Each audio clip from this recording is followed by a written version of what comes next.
Deus abençoe os irmãos. Vamos retomar a nossa leitura da mensagem à era de Esmirna. Na última oportunidade, lemos das páginas 129 a 131.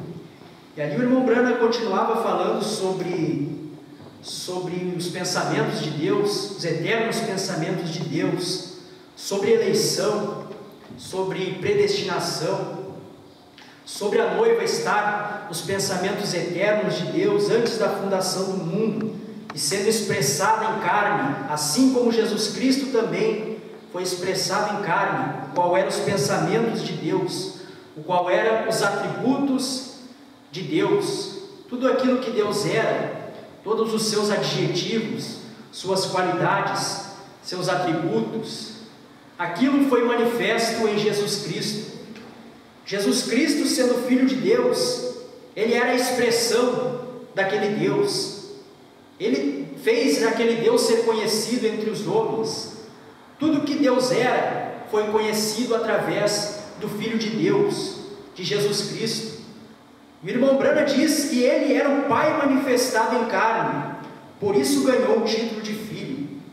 O Filho não era uma segunda pessoa, o Filho era o Pai manifestado em carne. Era o Pai manifestado em carne, manifestando os seus atributos, expressando o seu ser, não uma segunda pessoa. E assim também nós, que somos eternos em seus pensamentos, eternos nos pensamentos de Deus, também viemos a esta terra manifestar os atributos de Deus. Assim como Jesus Cristo, o Filho de Deus, manifestou os atributos de Deus, assim nós, a noiva, que somos os filhos de Deus, também temos que manifestar os atributos de Deus. Aquilo que Deus pensou antes da fundação do mundo, através de nós tem que ser expressado os atributos de Deus, primeiro expressados em Cristo e depois na sua noiva. Primeiro no Filho de Deus e depois nos filhos de Deus. Um filho é um atributo, o filho é um atributo que está no seu Pai. Então o Filho não é uma segunda pessoa, mas sim os atributos de Deus. Assim como nós somos atributos de Deus, somos filhos de Deus. Um dia seremos deuses novamente, como diz no livro de Jó. Mas até o momento somos filhos de Deus manifestando a Deus, os atributos de Deus. E Ele, Jesus Cristo, o Filho de Deus, veio para nos redimir. E o que é redimir? Redimir significa comprar de volta. Ele comprou de volta o que era seu. Ele não comprou de volta algo que ele nunca obteve, algo que nunca foi seu. Não. Ele comprou de volta aquilo que já era seu. A Bíblia diz que as minhas ovelhas ouvem a minha voz e me seguem. A voz é a palavra. O irmão Brana diz: você sempre foi uma ovelha. Você não é um porco ou um cachorro transformado em uma ovelha, porque a lei de Deus não permitiria isso. Cada espécie produz a mesma espécie. Não. Você sempre foi uma ovelha. Você sempre foi um filho de Deus. Apenas você tinha que reconhecer isso.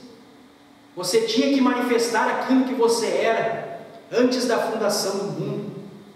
O irmão Brana diz: assim como estávamos nos pensamentos de Deus e então fomos expressos na carne, tinha que chegar um dia quando ouviríamos a sua voz, a palavra, e ao ouvir essa voz, tomamos consciência de nosso Pai nos chamando e reconhecemos que somos os filhos de Deus.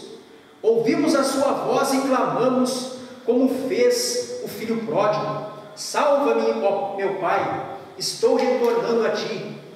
O irmão Brana diz: um filho de Deus pode passar um longo período até reconhecer que é um filho. Como falamos, você não foi transformado em um filho de Deus, em uma ovelha. Você já era. Você apenas tinha que reconhecer isso. Você apenas tinha que tomar conhecimento disso. O irmão Brana conta aquela história que já nos é muito familiar, a história da águiazinha, um fazendeiro que pegou um ovo de águia e colocou debaixo de uma galinha para ser chocado. E quando aquela águiazinha que estava naquele ovo nasceu, saiu dali, então ela se sentiu estranha no meio daquelas galinhas. Ela não sabia por quê, ela simplesmente não entendia por que era tão diferente daqueles pintinhos. Então, um dia, aquela mãe águia encontrou o seu filhote.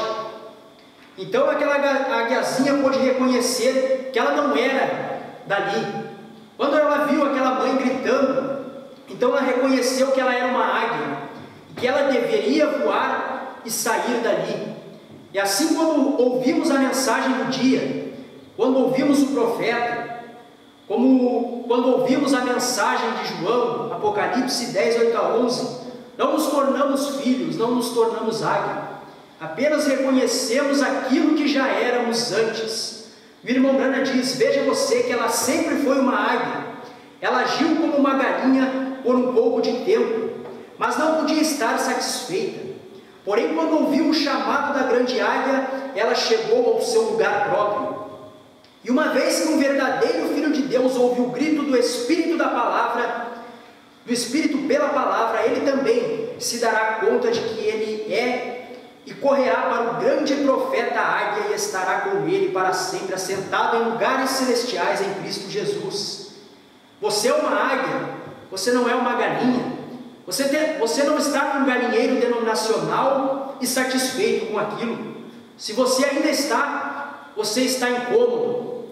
E você não ficará em paz até que ouça a voz da grande águia, do profeta de Deus, para o dia que você vive, trazendo a mensagem e a palavra de Deus, para você reconhecer que é verdadeiramente um filho de Deus. E em Gálatas capítulo 4, versículos 4 ao 7 diz: mas vindo a plenitude dos tempos, Deus enviou seu Filho, nascido de mulher, nascido sob a lei, para remir os que estavam debaixo da lei, a fim de recebermos a adoção de filhos. E porque sois filhos, Deus enviou aos nossos corações o Espírito de seu Filho, que clama: Abba, Pai. Assim que já não é mais servo, mas filho. E se és filho, és também herdeiro de Deus por Cristo. Jesus Cristo veio, morreu na cruz, realizou a redenção, não para fazer com que nos tornássemos filhos, mas para nos posicionar e nos estabelecer como filhos, pois já éramos filhos. Ele nos estabeleceu como filhos, para recebermos o seu Espírito, para recebermos o batismo do Espírito Santo, que é você nascendo no corpo de Cristo. É um novo nascimento, é o Espírito de Deus entrando e enchendo após você ter se arrependido, tendo ouvido sua palavra e ter sido batizado nas águas como uma indagação de uma boa consciência para com Deus. O irmão Brana diz que o que acabamos de expor seria muito mais fácil de todos compreenderem se todos crescem na doutrina da unicidade da divindade. Os dualistas da mensagem nos chamam de unicistas, mas o irmão Brana diz que você só pode compreender todas estas maravilhas se você crer na unicidade da divindade. Não somos da denominação, da organização unicista. Não batizamos para regeneração. Não batizamos apenas em nome de Jesus, mas sim em nome do Senhor Jesus Cristo. Não somos unicistas, como a organização unicista é. Porém, cremos na unicidade da divindade. Cremos em um só ser na divindade, o qual se manifestou como Pai, como Filho e como Espírito Santo, em três ofícios, em três atributos, um só Deus. E em João 14,16 diz que ele enviaria outro Consolador. Mas no versículo 17 diz que ele habitava com eles. Este Consolador já habitava com eles, e este era Jesus Cristo.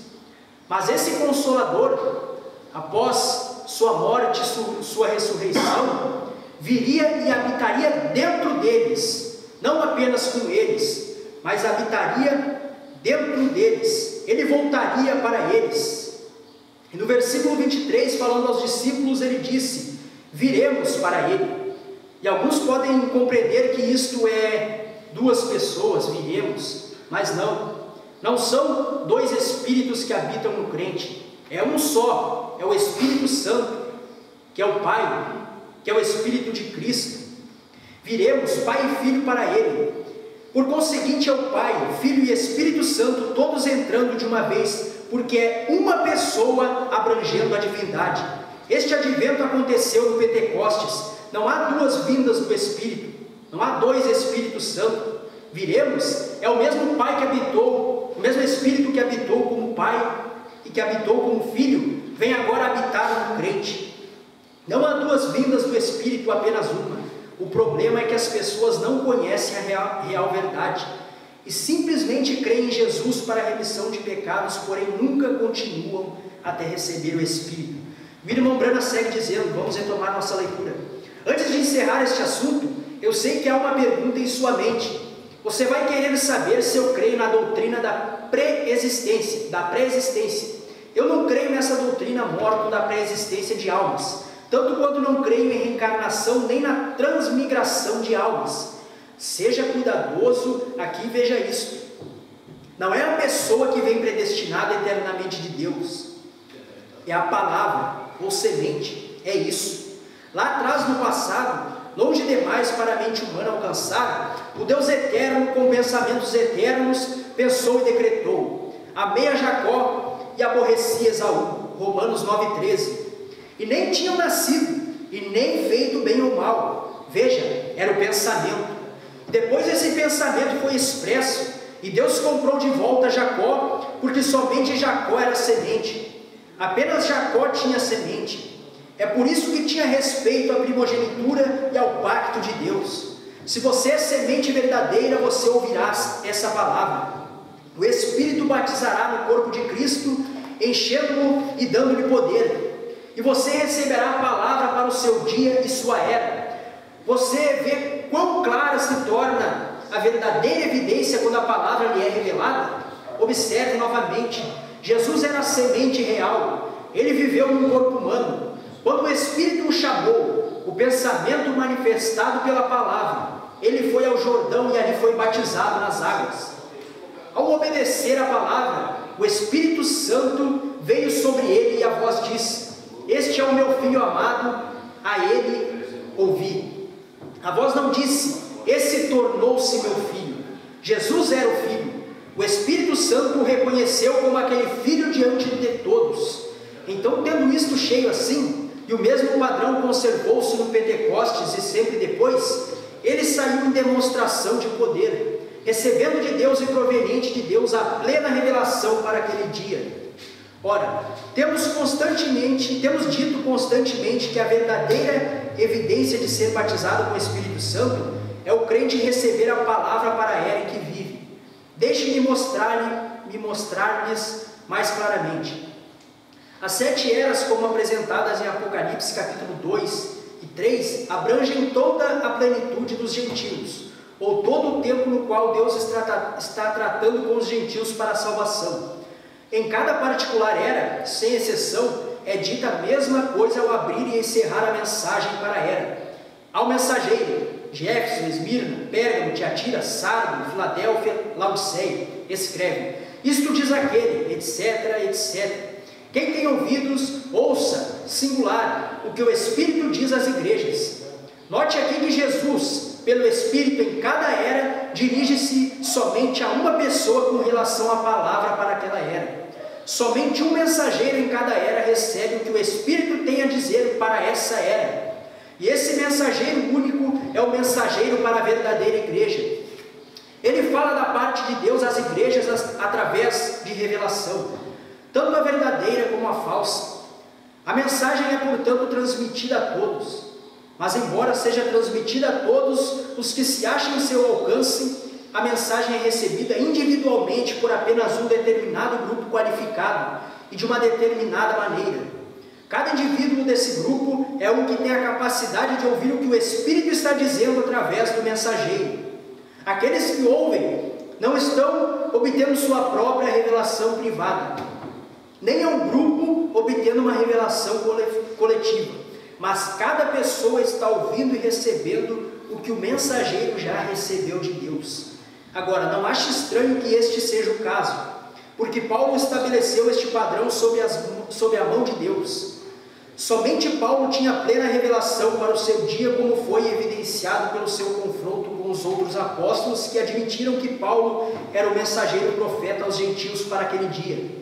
E observe também pela ilustração precisa na palavra, que quando Paulo desejava ir para a Ásia, Deus o proibiu, porque as ovelhas, seus filhos, estavam na Macedônia e eles, os macedônios, ouviriam o que o Espírito tinha a dizer através de Paulo, ao passo que as pessoas na Ásia não ouviriam. Em cada era temos exatamente o mesmo padrão. É por isso que a luz vem através de algum mensageiro determinado por Deus numa certa área. E em seguida, a partir daquele mensageiro, a luz se espalha através do ministério de outros que foram fielmente instruídos. Mas é claro que todos aqueles que saem nem sempre aprendem quão necessário é falar somente o que o mensageiro falou. Recorde, Paulo advertiu as pessoas a dizerem somente o que ele disse. 1 Coríntios 14, 37.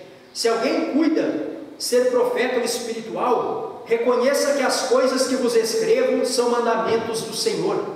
Porventura saiu dentre vós a palavra de Deus? Ou veio ela somente para vós?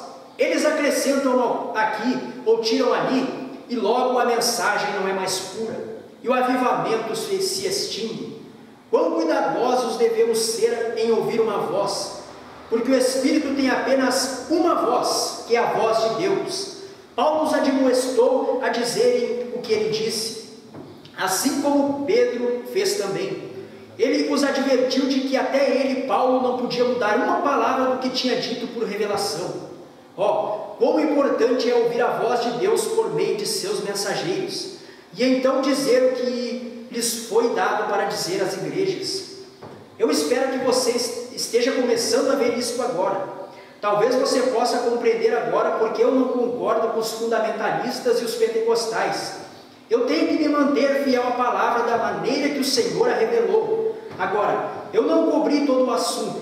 Isso exigiria um livro separado, mas pela ajuda do Senhor teremos muitos sermões e fitas e mensagens sobre todos estes pontos para ajudá-lo a entender e encaixar toda a Escritura. Quem tem ouvidos, ouça o que o Espírito diz às igrejas de cada era. Em cada era foi o mesmo clamor. Ouça o que o Espírito diz. Se você é cristão, você voltará ao que o Espírito está ensinando, isto é, a palavra desta era. Cada mensageiro para cada era pregará essa palavra. Cada avivamento novo e verdadeiro será por causa de homens que voltaram a palavra para a sua era. O clamor de cada era é a repreensão. Vocês deixaram a palavra. Arrependam-se e voltem à palavra. Desde o primeiro livro da Bíblia, Gênesis, até o último, Apocalipse, há um só motivo para o desagrado de Deus: deixar a palavra. E há só um remédio para reconquistar o seu favor: voltar à palavra. Na era de Éfeso e nesta era, e em cada era que contemplarmos, veremos que isto é verdade. E nesta última era, que é a nossa era, encontraremos o total escurecimento da palavra, a completa apostasia terminando na grande tribulação. Se você é semente verdadeira, se é verdadeiramente batizado com o Espírito Santo, você estimará sua palavra mais que o seu alimento necessário, e anelará viver de toda palavra que procede da boca de Deus. Esta é a minha sincera oração para todos nós, que possamos ouvir o que o Espírito está nos trazendo da palavra hoje. Encerramos a era de Esmirna, paramos na página 134.